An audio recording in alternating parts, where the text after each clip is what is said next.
In Western societies, we often celebrate ideals of equality, democracy, and freedom. Yet, paradoxically, Islamophobia and anti-Semitism persist. These two forms of discrimination against Muslims and Jews seem contradictory, but they coexist, reflecting deeper societal complexities. Both Islamophobia and anti-Semitism have deep historical roots.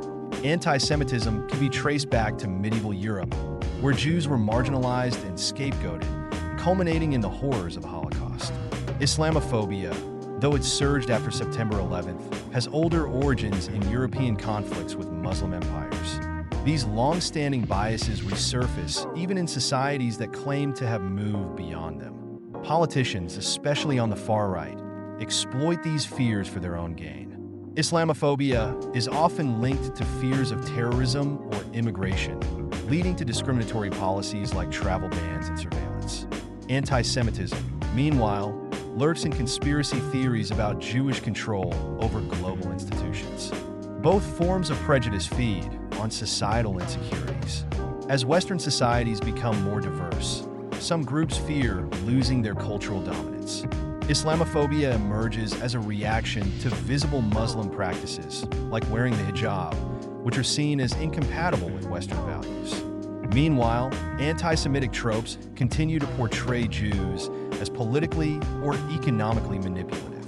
Despite championing religious freedom, Western societies often fall short.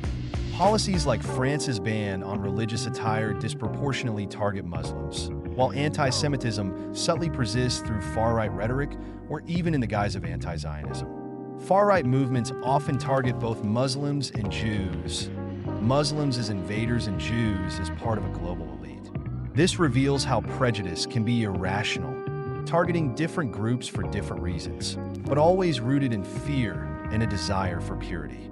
Both Muslims and Jews are often questioned about their loyalty to the state.